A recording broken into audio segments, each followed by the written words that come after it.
Hello बच्चों, JEE Main D and F block के 2026 and 25 के पीवाईक्यू सोल्व करते हैं। तो पहला क्वेश्चन क्या बोल रहा है, consider the following statement. Manganese और परमैग्नेट के बारे में बताना है। दोनों की टेट्राहेड्रल जियोमेट्री है, मैग्नेट और परमैग्नेटिक। परफेक्टली ये एनसीईआरटी में बोला हुआ है, दोनों की टेट्राहेड्रल जियोमेट्री होती है। जैसे अगर हम बात करें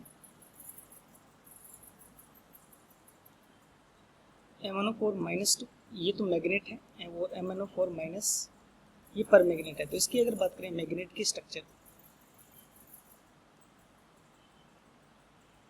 इस टाइप की होती है, और पर मैग्नेट की क्या होती है, एक ही ओ पे क्या चार्ज होता है, माइनस चार्ज। ये पर मैग्नेट की है। दोनों में हाइब्रिडाइजेशन sp3 है, तो टेट्राहेड्रल ज्योमेट्री होती है। पहला बात सही है। दूसरा, oxidation state of Mn in magnet में कितनी होती है, +6। ये उल्टा बोला है इन्होंने। The oxidation state of Mn+2 salt by peroxo disulphate. Oxidation of Mn+2 क्या चीज, oxidation of Mn+2। Peroxo disulphate क्या होता है, S2O8-2 करेंगे तो क्या बनेगा बताओ, MnO4- पर मैग्नेट प्लस SO4-2 ये बनता है। ये बोला मैग्नेट नहीं, पर मैग्नेट बनता है।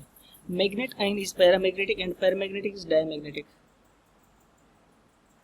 मैग्नेट आइन इज पैरामैग्नेटिक। मैग्नेट में +6 में एक अनपेड इलेक्ट्रॉन होता है, तो ये तो डायमैग्नेटिक, बट सॉरी पैरामैग्नेटिक। पर मैग्नेट में ना जब +7 में होता है, जब ये +7 में तो कोई अनपेड इलेक्ट्रॉन नहीं होता, तो डायमैग्नेटिक होगा। तो ये स्टेटमेंट भी सही है। Next, acidified KMnO4 reduces oxalate. Acidify पर magnet ion reduces oxalate nitrite iodide ion.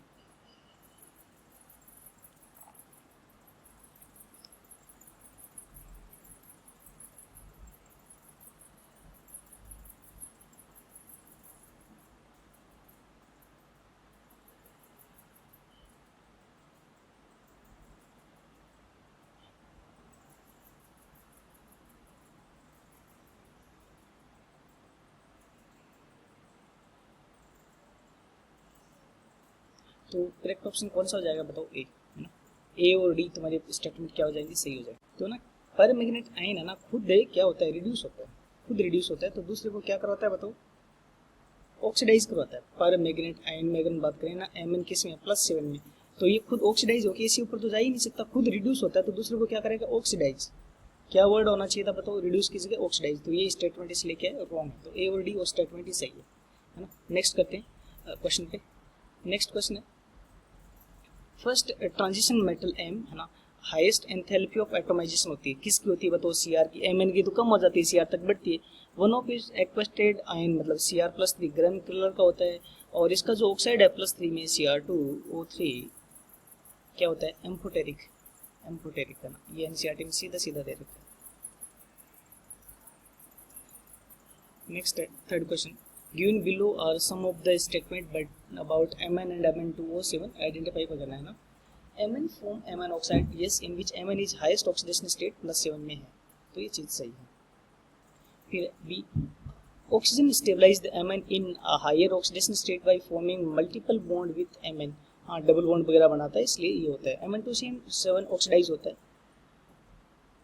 Is आयनिक नहीं होते, कोवलेंट होता है। हायर ऑक्सीडेशन स्टेट में क्या होता है बताओ, कोवलेंट। ये भी नोट्स का ही पॉइंट है एक तरह से, तो ये गलत हो गया। फिर डी है, the structure of Mn2O7 consist of one bridged oxygen. Yes, इसकी स्ट्रक्चर अगर हम बात करें ना Mn की,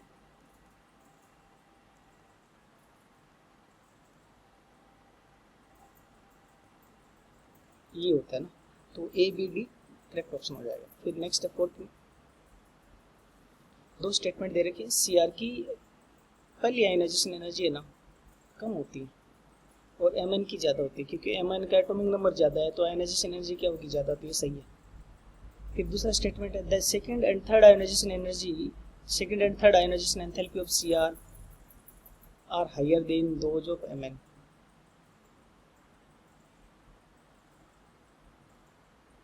तो सेकंड में अगर हम बात करें तो किसे निकालना पड़ेगा, 3d5 से, और Mn में किसे निकालना बताओ, 3d5 4s1 से। तो 4s1 से तो निकालना चाहिए। तो सेकंड के बारे में अगर बात करें तो सेकंड Cr की ज़्यादा होगी, बट ये बोलना चाह रहे हैं थर्ड भी किसकी ज़्यादा होगी, Cr की नहीं। थर्ड में अगर इसे 3 एक इलेक्ट्रॉन और निकाल दिया तो थर्ड ये हो जाएगा हाफ फिट।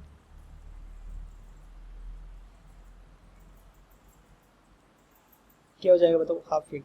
अब इसे इलेक्ट्रॉन निकालना क्या हो जाएगा, मुश्किल हो जाएगा। तो ये थर्ड वाली बात तो क्या हो जाएगी, गलत हो जाएगी। ठीक है, तो सेकंड स्टेटमेंट गलत है बट पहला स्टेटमेंट सही है, तो ये ऑप्शन हो जाएगा। नेक्स्ट है number of pair from the following both ion, दोनों आयन क्या है, कलर्ड है। तो स्कैंडियम प्लस 3 में कोई अनपेयर्ड इलेक्ट्रॉन नहीं है, तो ये क्या है बताओ, कलरलेस है।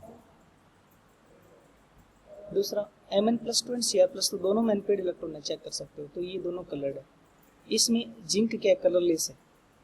इसमें Ni प्लस 2 कलर्ड है, बट Ti प्लस 4 में Ti में इलेक्ट्रॉन होगा क्या, 3d2 4s2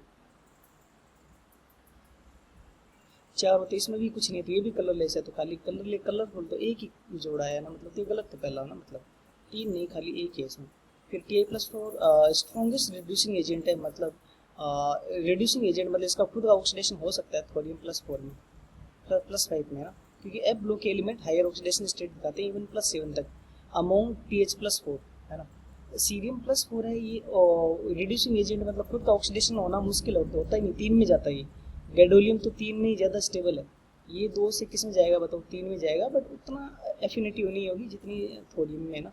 तो ये स्टेटमेंट सही है, पहला गलत है और दूसरा सही है।